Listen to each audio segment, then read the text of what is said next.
नमस्कार दोस्तों, आप लोग कैसे? उम्मीद करता हूँ कि आप लोग अपनी पढ़ाई को कंटिन्यू कर रहे होंगे। आज हम भारत भूगोल से संबंधित कुछ महत्वपूर्ण तथ्यों के बारे में जानेंगे। इससे पहले हम बता दें कि भारत भूगोल से संबंधित हमने जो भी तथ्य बताए वो प्रायद्वीपीय भारत की नदियों के बारे में बताए। प्रायद्वीपीय भारत की नदियाँ वो जो बंगाल की खाड़ी में गिरती हैं। आज हम भारत की प्रायद्वीपीय भारत की उन नदियों के बारे में बात करेंगे जो अरब सागर में गिरती हैं। ठीक है, तो देख लेते हैं कि अरब सागर में गिरने वाली नदियों के बारे में कौन कौन से पहले तथ्य हैं। तो हम देखेंगे कि लूनी नदी के बारे में हम सबसे पहले जानेंगे। ठीक है, तो इसका पहला पॉइंट बनता है कि राजस्थान के अजमेर से निकट निकट अरावली पर्वत की श्रृंखला से निकलती है। ठीक है, ये याद रखना है कि जो लूनी नदी है वो राजस्थान के अजमेर के निकट अरावली श्रृंखला से निकलती है, यानी अरावली श्रृंखला जो है उससे आपकी लूनी नदी निकलती है। ठीक है, दूसरा पॉइंट है कि इसकी लवण नदी, इसे लवण नदी भी कहा जाता है और सामर झील से होकर गुजरती है। ठीक है, इसमें क्योंकि यहाँ पर अधिक मात्रा में लवण पाए जाने के कारण इस नदी को लवण नदी भी कहा जाता है। दूसरा पॉइंट है कि गुजरात की रण ऑफ कच्छ में विलुप्त हो जाती है, यानी दक्षिण भारत की अरब सागर में गिरने वाली ऐसी नदी जो अरब सागर को प्राप्त नहीं करती, यानी अपना जल अरब सागर में नहीं गिराती है, वो नदी आपकी लूनी नदी है। ठीक है, तो ये आपकी रण ऑफ कच्छ में ही विलुप्त हो जाती है, तो ये आपको याद रखना है। दूसरा पॉइंट हम देखेंगे कि सावन नदी से क्या बनती है। तो पहला पॉइंट है कि राजस्थान के उदयपुर जिले के मेवाड़ की पहाड़ियों से निकलती है। ठीक है, ये आपको याद रखना है। दूसरा पॉइंट है कि गुजरात का अहमदाबाद व गांधीनगर शहर इसी साबरमती नदी के किनारे बसे हुए हैं। तो ये याद रखना है कि गुजरात के जो अहमदाबाद शहर और गांधी शहर हैं, ये दोनों भी साबरमती नदी के किनारे बसी हुए हैं। ठीक है, ये आपको याद रखना है। तो इससे एक और पॉइंट बनता है कि आगे चलकर ये अरब सागर की खंबात की खाड़ी में गिरती है। तो हम आपको बता दें, तो ये आपकी खंबात की खाड़ी है, ये आपकी खंबात की खाड़ी, यहाँ पर ये आपकी कच्छ की खाड़ी है और ये आपकी खंबात की खाड़ी है। तो यहाँ पर साबरमती अपना जल गिराती है। ठीक है, आपको मैं इस प्रकार से बता दूं, तो ये आपका प्रायद्वीपीय भारत के पश्चिम का हिस्सा है। तो यहाँ पर ये आपकी कच्छ की खाड़ी और ये आपकी ये कच्छ की खाड़ी और ये खंबात की खाड़ी है। तो सामान नदी जो यहाँ पर अपना जल गिराती है अरब सागर में। तो ये पॉइंट आपको याद रखना। अब हम बात करेंगे माही नदी के बारे में। क्या मुख्य तत्व बनते हैं कि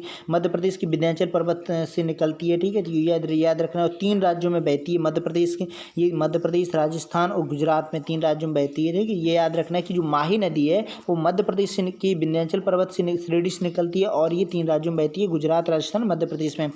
भारत की ऐसी नदी जो कि कर्क रेखा को 2 बार काटी है। तो ये भी आप याद रखना है कि भारत की जो कर्क रेखा है वो भारत के 8 राज्यों से होकर गुजरती है। तो वो कौन कौन सी राज्य हैं हम ये भी बता दें आपको। गुजरात है, राजस्थान है, मध्य प्रदेश है, झारखंड है और उड़ीसा है, पश्चिम बंगाल है, त्रिपुरा है और मिजोरम है। ठीक है, ये 8 राज्य हैं जो आपके कर्क रेखा पर पड़ते हैं। तो एक ऐसी नदी सिर्फ माही नदी है जो राजस्थान में 2 बार कर्क रेखा को काटती है, यानी एक बार यहाँ काट रही है और इसके यहाँ काट रही है। तो दोनों ये स्थान राजस्थान में ही पड़ते हैं।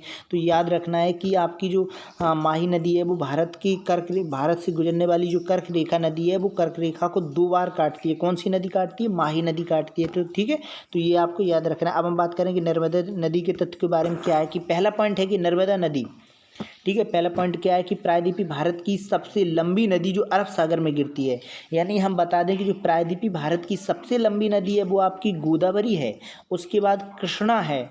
ठीक है, कृष्णा है और तीसरी सबसे लंबी नदी आपकी जो नर्मदा नदी है। लेकिन ये याद रखना है कि ये तीनों नदियां हैं तो सब लंबी, तीसरी लंबी नदी है दक्षिण भारत की नर्मदा। लेकिन ये याद रखना है कि अगर ये पूछा जाए कि अरब सागर में गिरने वाली सबसे लंबी नदी कौन सी है तो वो आपकी नर्मदा नदी है। ठीक है, ये आपको याद रखना है। दूसरा पॉइंट है कि प्रायद्वीपीय भारत की सबसे लंबी नदी और तीसरे स्थान पर है। ठीक है, ये याद रखना है कि पहले पर अरब सागर में गिरने वाली है और तीसरी दक्षिण भारत की है।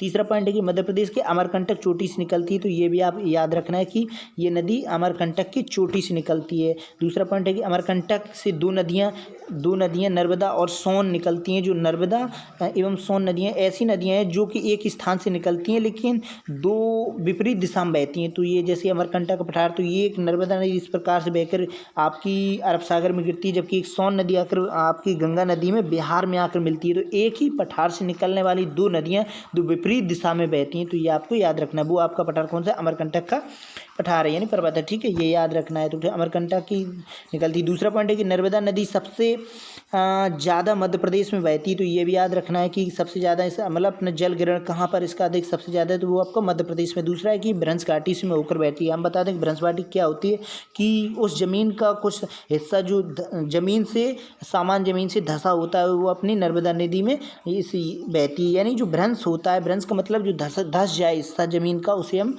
भ्रंश कहते हैं। तो ये भ्रंश घाटी में बहती है। तो भ्रंश घाटी दक्षिण भारत की जो अरब सागर में गिरती है, वो आपकी दो नदी हैं जो आपकी भ्रंश में बहती हैं। तो आपकी ये नर्मदा नदी है, ठीक है, और तो याद रखना है आपको। दूसरा पॉइंट है कि मध्य प्रदेश के से महाराष्ट्र और गुजरात में प्रवेश करती है, तो ये भी याद रखना है कि ये 3 राज्यों में बहती है, मध्य प्रदेश, महाराष्ट्र और गुजरात में, ठीक है। तो ये भ्रंश घाटी में बहती है और आपकी नर्मदा नदी जो है वो आपकी अरब सागर में गिरती है, ठीक है। एक और पॉइंट याद रखना है कि भड़ौच के पास अरब सागर में गिरती है। तो ये कई बार अक्सर प्रश्न पूछा जाता है कि भड़ौच के पास कौन सी नदी अपना मुहाना बनाती है, तो आपको याद रखना है कि भड़ौच के पास आपकी नर्मदा नदी मुहाना बनाती है। दूसरा पॉइंट है कि मध्य प्रदेश में जबलपुर से इसी नदी के किनारे बसा हुआ, तो ये भी याद रखना है कि जबलपुर जो है वो आपके नर्मदा नदी के तट पर बसा हुआ है, ठीक है।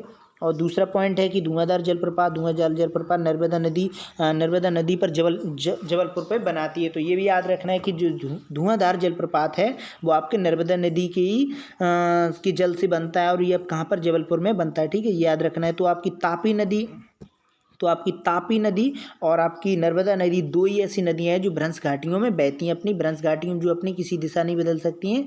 तो भ्रंश घाटी का मतलब आप समझ ही हुए हैं कि वो सामान्य स्थल जमीन भूमि जो सामान्य जमीन से धसे हुए होते हैं, तो उसे हम भ्रंश कहते हैं। तो देखिए दूसरे पहला इसका पॉइंट बनता है तापी नदी से। तापी नदी के बारे में बात करें तो तापी नदी का पहला पॉइंट बनता है कि मध्य प्रदेश की महादेव पहाड़ी से निकलती है, ठीक है, तो ये भी आपको याद रखना है। दूसरा है कि बैतूल पठार का क्षेत्र है यहाँ पर और मध्य प्रदेश के महाराष्ट्र के अंततः गुजरात में प्रवेश करती है, ठीक है, तो ये रखना है। पहले प्रवेश ये मध्य प्रदेश फिर महाराष्ट्र और गुजरात में जाती है। यानी तीनों राज्यों में जो नर्मदा नदी और आपकी तापी नदी ये 3 राज्यों में बहती है। आपकी कौन सी? मध्य प्रदेश, राजस्थान, मध्य प्रदेश, गुजरात और महाराष्ट्र में, ठीक है। दूसरा पॉइंट है इसका तापी सूरत शहर ताप्ती नदी के किनारे बसा हुआ है, तो ये आपके याद रखें। जो ताप्ती नदी के किनारे ताप्ती नदी है, ताप्ती नदी के किनारे सूरत शहर बसा है, तो ये आपको याद रखना है, ठीक है।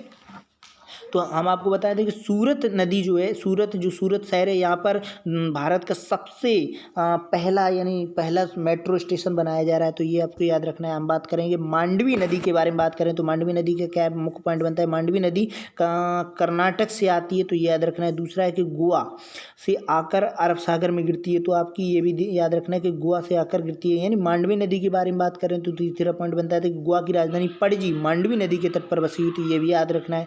अब हम बात करेंगे ज्वारी नदी के बारे में। गोवा से निकलती है और गोवा में ही अरब सागर में मिल जाती है। एक ऐसी नदी जो एक ही राज्य में बहती है और वहीं पर अपना ज्वार नद का निर्माण करती है, यानी एस्चुरी का निर्माण करती है, तो अपने अरब सागर में गिरती है। तो ये भी पॉइंट देखिए। हम शरावती नदी के बारे में बात करेंगे। कर्नाटक से निकलती है और कर्नाटक से ही अरब सागर में गिर जाती है, तो ये भी याद रखना है। दूसरा पॉइंट है कि कर्नाटक की जोग जलप्रपात इसी नदी के तट पर बना है। महात्मा गांधी एवं गरसोपा जलप्रपात के नाम से भी जाना जाता है, यानी शरावती नदी पर ही महात्मा गांधी जलप्रपात है, ठीक है, ये याद रखना है।